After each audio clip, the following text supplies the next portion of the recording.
참예수님, 오늘은 10월 15일 연중 제28주일입니다. 혼인잔치의 예복에 대해서 강론하겠습니다. 먼저 오늘 주일에 들려온 말씀의 흐름과 초점을 말씀드리지요. 일찍이 이사야 예언자는 인류의 미래를 이렇게 내다보았습니다.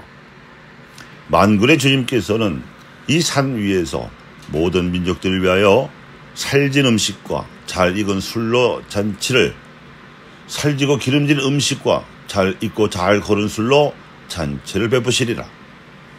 그분께서는 이 산 위에서 모든 결례들에게 씌워진 너울과 모든 민족들에게 덮인 덮개를 없애시리라. 그분께서는 죽음을 영원히 없애버리시리라. 주 하나님께서는 모든 사람의 얼굴에서 눈물을 닦아내시고 당신 백성의 수치를 온 세상에서 치워주시리라. 정녕 주님께서 말씀하셨다. 예수님께서도 하늘나라를 혼인잔치에 비유하시면서 모든 민족이 하나님께 초대된 잔치 손님임을 가르치셨습니다. 손님은 마땅히 혼인잔치에 어울리는 예복을 입고 잔치에 입장해야 했습니다. 그런데 예복도 입지 않고 마구잡이로 잔치상을 받으려는 무례한들이 있었는데 이들은 죄다 쫓겨났습니다. 부르심을 받은 이들은 많았지만 막상 뽑힌 이들은 적었던 겁니다. 하늘나라의 혼인잔치에 참석할 손님들을 부르러 선교사로 나선 사도 바오로는 이 무례한들한테 환난과 고초를 많이 겪었지만 그는 비천하게도 풍족하게도 살 줄 알았기에 하나님께서 주시는 힘을 듬뿍 받아서 기운차게 살아갈 수 있었습니다. 오늘 연중 제28주일이어서 가려지기는 했지만 본래 오늘은 15세기 스페인에서 사도 바울의 못지않게 오직 하느님으로만 만족하며 살았던 봉쇄 수녀원의 관상 수도자가 하늘나라의 잔치에 입장한 날입니다. 아빌라의 대례사로 알려진 그는 자신의 일기장에 이런 메모를 남겼습니다. 아무것도 너를 슬프게 하지 말며 아무것도 너를 혼란케 하지 말지니 모든 것은 다 지나가는 것, 다 지나가는 것. 오 하느님은 불변하시니 인내함이 다 이기느니라. 하느님을 소유한 사람은 모든 것을 소유한 것이니 하느님만으로 만족하도다. 내 소원이 무엇이뇨? 내 두려움은 무엇이뇨? 내 찾는 평화는 주님께만 있으리. 주님 안에 숨은 영혼이 무얼 더 원하리. 오 사랑하고 사랑하여 주님께 모든 사랑 드리리. 주님만을 바라는 사람은 모든 것을 차지할 것이니 하느님만으로 만족하도다. 이제부터는 무례한 자들이 하늘나라 잔치에 초대받은 역사에 대해서 말씀드리겠습니다. 인류는 지구라는 별의 곳곳에 흩어져 살면서 여러 문명을 일으켰고 그 안에서 수없이 많은 나라가 생겨나고 또 사라졌습니다. 원시시대로부터 인류는 막연하나마 죽음 후에 내세를 믿었고 따라서 사람이 죽으면 동물처럼 내버려 두지 않고 땅에 묻는 매장 풍습을 발달시켰습니다. 이집트 문명을 일으킨 파라오들은 죽은 후에 다시 살아날 것을 희망하면서 왕 위에 오르는 즉시 자신의 무덤을 아주 오랜 기간에 거쳐서 거대한 피라미드로 만들기도 했습니다. 다시 살아나려면 영혼에 거쳐인 육신이 썩지 않고 있어야 한다고 믿고는 내장을 모두 걷어낸 미이라를 만들기도 했고 다시 살아났을 때 부려먹을 신하와 하인이 있어야 한다고 믿고는 산 사람들을 함께 순장시키기도 했습니다. 이 모두가 끔찍하긴 하지만 인간 세상을 다스리는 하느님이 계시다고 믿어온 흔적들입니다. 우리 민족도 사람이 죽으면 반드시 머리를 동쪽으로 하여 매장을 했는데 이는 해가 떠오르는 동쪽에서 하느님께서 오신다고 믿었기 때문입니다. 하지만 이렇게 원시시대부터 인류가 막연하게 믿어온 하느님께서는 그 많은 민족 가운데 단 하나의 민족, 즉 이스라엘 민족에게 당신을 드러내셨습니다. 달리 보자면 이스라엘 민족 중에 한 사람인 아브라함만이 하나님께서 건네시는 말씀을 알아들었습니다. 믿음의 조상으로 일컬어지는 아브라함은 하나님께 향한 신앙을 인격적으로 여러 사건들을 통해서 체험했고, 그 신앙은 자신의 아들 이삭에게 충실히 전수했으며 이삭은 야곱에게 역시 충실하게 전수했고, 12아들과 한 딸을 낳기까지 온갖 시련을 겪은 야곱 역시 자신의 아들 딸들에게 하나님 신앙을 충실히 전수함으로써 오늘날 창세기라는 성경책을 남아있게 했습니다. 창세기는 세상과 인류의 기원을 비롯하여 죄악의 기원까지도 알려주고 있지만, 아브라함 이후 하나님의 집안이 생겨나게 된 내력을 소상하게 밝혀주고 있습니다. 이에 비해 탈출기는 아브라함과 이삭과 야곱의 하나님께서 어떻게 당신의 백성을 일으키셨는지를 알려줍니다. 이 책에는 인류 역사상 전무후무하게 극적이고도 역동적인 역사 드라마가 펼쳐져 있습니다. 야곱의 신앙을 충실히 받아들였던 요셉이 형제들의 질투로 이집트에 팔려가지만, 그의 성실함을 눈여겨본 파라오 경호대장이 자신의 신복으로 삼게 되고, 그런데 또 그 경호대장 부인의 꼬임에 빠져서 억울한 옥살이를 하게 되지만, 요셉은 그 어느 순간에서도 하나님을 원망하지 않고 오히려 하나님의 섭리가 자신을 보호할 것임을 믿어 의심치 않았습니다. 과연 그는 머지않아 옥살이에서 풀려났을 뿐만 아니라 파라오의 눈에까지 들어 이집트 재상의 자리에까지 오르게 됩니다. 그렇게 되자 그는 아버지 야곱과 자신의 형제들을 불러 극적으로 화해하고 이집트에서 가장 비옥한 땅 중에 하나인 고센 땅에 자리를 잡게 하지요. 이 고센 땅에서 야곱의 후손들은 근 400년이 넘는 기간에 60만 명이 넘는 큰 무리로 늘어났습니다. 요셉은 하나님께로부터 받은 지혜로 이집트의 기근에 대비하여 파라오의 창고를 넉넉하게 만드는 공을 세웠지만, 이를 잊어버린 후대 파라오에 의해서 야곱과 요셉의 후손들은 이집트의 노예로 전락하고 맙니다. 만일 적군이 이집트에 쳐들어올 때 야곱과 요셉의 후손인 히브리들이 적과 내통하여 이집트를 치려고 하면 큰일 날 거라는 근거 없는 의심 때문이었습니다. 역대 파라오들은 히브리들의 노동력을 이용해서 피라밋과 같은 거대한 석조 건축물을 수도 없이 세워서 왕궁과 도시를 장식했습니다.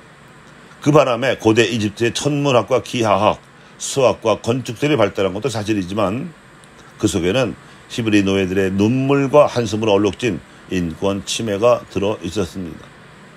노예 살해하던 히브리들의 울부짖음을 들으신 하나님께서 이들을 젖과 꿀이 흐르는 가나안 땅으로 끌어내기 위해서 모세를 부르셨습니다. 당시 모세는 미디안 광야에서 양치는 목동이었지만, 전에는 이집트 왕실에서 최고의 엘리트 교육을 받으며 왕자로 자라난 몸이었습니다. 왕자로 자라면 파라오의 후계자로까지 뽑히던 터다 우연의 출생의 비밀을 알게 되면서 왕자의 신분을 포기하고 미디안으로 숨었습니다. 탈출기의 기록을 분석해 보면 모세가 이집트에서 왕자로 자라다 활약하던 기간이 40년, 미디안 광야에서 목동으로 살던 기간이 또한 40년입니다. 그래서 80살이 되던 해에 그는 하나님의 부르심을 받고 다시 이집트로 건너갔습니다. 한때는 자신과 왕위를 놓고 경쟁하던 파라오에게 그런 지팡이 하나만 들고 가서 하나님의 명령을 전달했지만, 완고한 파라오는 고분고분하게 듣지 않았습니다. 그래서 결국 10가지에 이르는 재앙으로 위협한 끝에 히브리들은 홍해를 마른 발로 건너서 미디안 광야로 탈출하게 되었고, 호렙산에서 하나님과 계약을 맺고 그 증표로서 10계명을 삶의 지침으로 받았습니다. 사막에는 길이라는 것이 따로 없습니다. 그래서 인도자가 꼭 필요합니다. 인도자를 사람들이 따라가다 보면 그 길이 됩니다. 10계명은 하느님의 백성이 된 이스라엘이 따라 걸어야 할 정신적인 길이었습니다. 토라라는 말은 거기서 유래했지요. 여기에 담긴 계약 정신을 오늘 독서에 나오는 이사야가 이렇게 표현하였습니다. 만군의 주님께서는 이 산 위에서 모든 민족들을 위하여 살지고 기름진 음식과 잘 입고 잘 걸은 술로 잔치를 베푸시리라. 그분께서는 이 산의 위에서 모든 결례되게 쓰여진 너울과 모든 민족들에게 덮인 덮개를 없애시리라. 즉 십계명을 잘 지켜 하느님의 빛을 만방에 비춤으로써 이스라엘 민족을 도구로 삼아 인류를 구원하시리라는 청사진이었습니다. 이렇게 이스라엘 민족은 하느님의 선택과 사랑을 받았습니다. 이 세상 어느 민족의 역사에서도 볼 수 없는 일이었습니다. 이사야뿐만 아니라 모든 예언자들이 이스라엘 민족에 대한 하나님의 선택과 사랑을 상기시켜 주었습니다. 그런데도 이스라엘 지도자들과 백성이 배은망덕하게도 하나님의 선택을 곡해하고 그분의 사랑을 저버린 일은 인류 역사상 최대의 수수께끼입니다. 오늘 복음에서 예수님께서는 이러한 역사의식을 담아 혼인잔치의 비유를 당시 이스라엘 백성의 지도자들인 수석사제들과 백성의 원로들에게 말씀하셨습니다. 하늘나라는 자기 아들의 혼인잔치를 베푼 어떤 임금에 비길 수 있다는 것입니다. 임금은 혼인잔치에 초대받은 이들을 불러 모았으나 그들은 오려고 하지 않았다는 언급에서 우리는 한마디로 간추린 이스라엘의 역사를 봅니다. 이스라엘 민족은 하나님의 선택을 받았으나 하나님의 사랑 어린 초대를 거절하였습니다. 거절했을 뿐만 아니고 임금의 초대를 전하러 간 종들로 비유되는 예언자들마저 붙잡아 때리고 죽였습니다.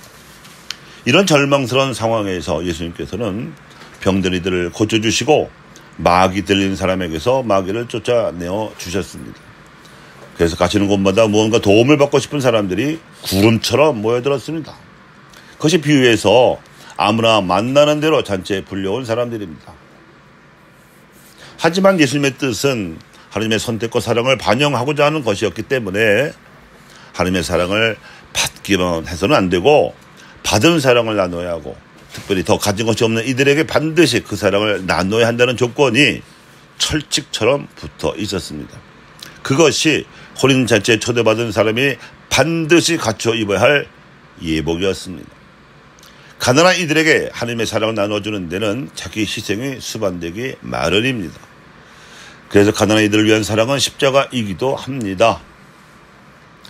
그런데 이 십자가를 짊어지지 않고서는 예수님을 따를 수 없다고 못 박아 말씀하셨습니다.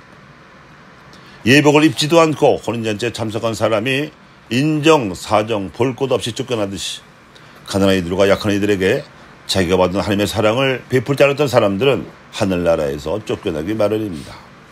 그래서 부르심을 받은 이들은 많지만 마지막까지 선택된 이들은 적다는 말씀이 현실이 된 것입니다.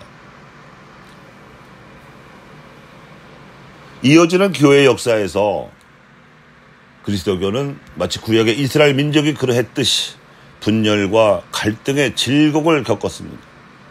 정교회와 프로테스탄트 교회가 갈라져 나갔고 공공원이 무신론을 주장하는 공산주의가 그리스도교 문화권 안에서 태동하여 인류를 분열시켰습니다. 이제는 지구상에서 공산주의로 인해 분열된 마지막 국가가 우리나라입니다. 이 과정에서 우리 가톨릭 교회는 정통 노선을 걸어왔다고 자부하고 있지만 갈라진 교파들과 공산주의 세력 집단은 참 이스라엘로서 부르심을 받은 가톨릭 교회를 하나님께로 돌아서게 하는 회초리 구실을 했습니다. 무신론을 내세워 공산주의를 신봉하는 집단에 대해서는 물론 자본과 권력을 우상으로 섬기는 집단들에 대해서 한국의 가톨릭 신자들은 이중으로 정통신앙을 실천함으로써 증거해야 할 역사적 초대를 받고 있습니다. 이 역사적 소명을 실현함에 있어서 우리 가톨릭 신자들이 반드시 차려 입어야 할 혼인잔치 예복은 가난한 이들에 대한 사랑과 사회 정의입니다. 이를 위해서 어떻게 십자가를 짊어져야 하는지 그 태도에 대해서 오늘 특제 독서에서 사도 바울은 이렇게 권고하고 있습니다. 비천하게 살 줄도 알고 풍족하게 살 줄도 알아야 하며 우리에게 힘을 주시는 분 안에서 우리는 모든 것을 할 수 있습니다.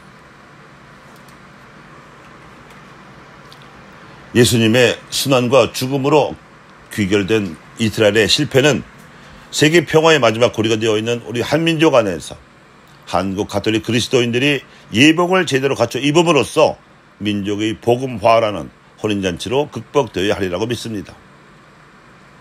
그날에 이렇게들 말하리라. 보라, 이분은 우리의 하느님이시다. 우리는 이분께 희망을 걸었고 이분께서는 우리를 구원해 주셨다. 이분이야말로 우리가 희망을 걸었던 주님이시다. 이분의 구원으로 우리 기뻐하고 즐거워하자. 주님의 손이 이 산 위에 머무르신다.